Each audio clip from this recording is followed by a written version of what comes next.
Minha gente querida, muito boa noite, muito bem-vindos a todos. Vamos começar logo com o livro Espiritualidade e Vida, de Haroldo Dutra Dias, que não é um espírito, ou melhor, é um espírito, mas é encarnado. O significado que damos à nossa vida comanda a maneira como iremos viver e as ações que iremos adotar. Os comportamentos têm total influência nos resultados que iremos alcançar ao longo do tempo. Por isso, não basta estimular alguém a migrar, a se deslocar, a traçar objetivos e a se movimentar. Em muitas ocasiões, a principal mudança a ser feita não é nos aspectos exteriores de nossa vida, mas em nossa mente.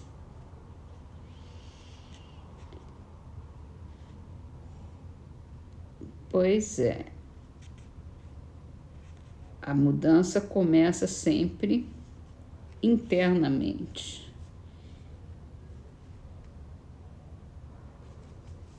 E se precisar mudar de lugar, de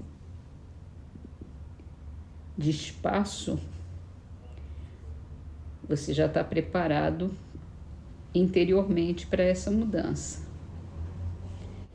Passamos então para o Livro dos Espíritos e a gente está falando sobre o esquecimento do passado.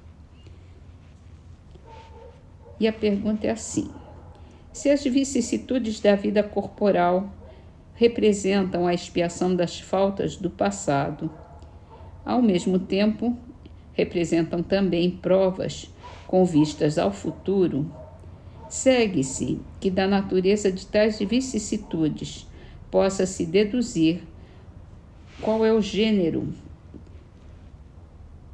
da existência anterior. Muito a miúde, isso é possível, pois cada um é punido naquilo em que pecou. Entretanto, não é uma regra absoluta. As tendências instintivas constituem indício mais seguro, visto que as provas pelas quais o espírito passa são tanto pelo que respeita ao passado quanto pelo que toca ao futuro. E aí vem uma longa nota de Kardec. Vamos a ela. Chegado ao termo que a providência lhe assinou a vida na erraticidade, o próprio espírito escolhe as provas que deseja submeter-se para apressar o seu adiantamento. Quer dizer, escolhe os meios de se adiantar, e tais provas estão sempre em relação com as faltas que cumpre expiar. Se delas triunfa, eleva-se; se sucumbe, tem que recomeçar. O espírito goza sempre do livre-arbítrio. Em virtude dessa liberdade, é que ele escolhe, quando desencarnado, as provas da vida corporal e que, quando encarnado, decide fazer ou não uma coisa e procede à escolha entre o bem e o mal. Negar o livre-arbítrio ao homem seria reduzi-lo à condição de máquina. Mergulhado na vida corpórea, o espírito perde momentaneamente a lembrança de suas existências anteriores, como se um véu as cobrisse. Todavia, conserva, algumas vezes, uma vaga consciência dessas vidas, que mesmo em certas circunstâncias podem lhe ser reveladas. Esta revelação, porém, só os espíritos superiores a fazem espontaneamente, com um fim útil, nunca para satisfazer curiosidade. As existências futuras, essas, em nenhum caso podem ser reveladas pela razão de que dependem do modo como o espírito se sairá nessa existência atual e da escolha que vai fazer depois disso. O esquecimento das faltas praticadas não constitui obstáculo à melhoria do espírito, pois, se ele não lembra delas com precisão, o conhecimento que delas teve no estado errante e o desejo de repará-las guiam-no por intuição e lhe dão a ideia de resistir ao mal.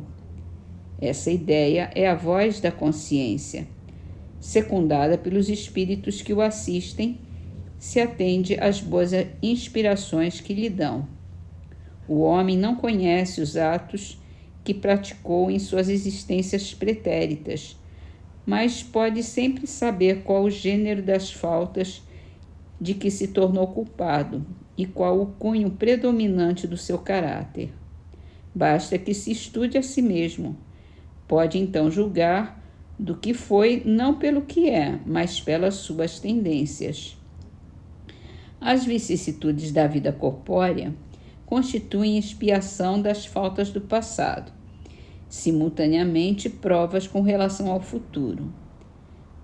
Elas o depuram, elevam, e se a suportamos resignados e sem murmurar.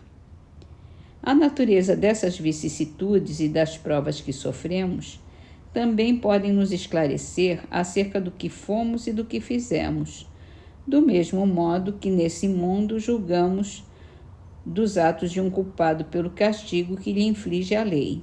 Assim, o orgulhoso será castigado no seu orgulho mediante a humilhação de uma existência subalterna. O mal rico, o avarento, pela miséria, o que foi cruel para os outros pelas crueldades que sofrerá.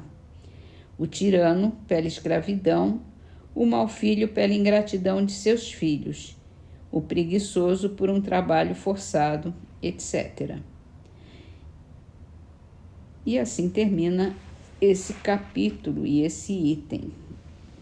Mas vamos deixar bem claro que não é uma coisa tão obrigatória, tão... O tirano vai virar escravo, o mau filho vai ter filhos ingratos, porque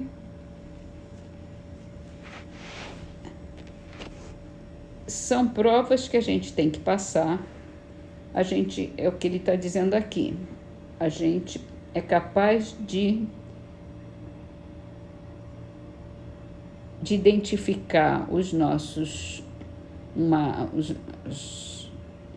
o que a gente foi numa vida anterior pelas tendências que a gente tem nessa, pelas provas e pelas expiações que a gente está tendo nessa.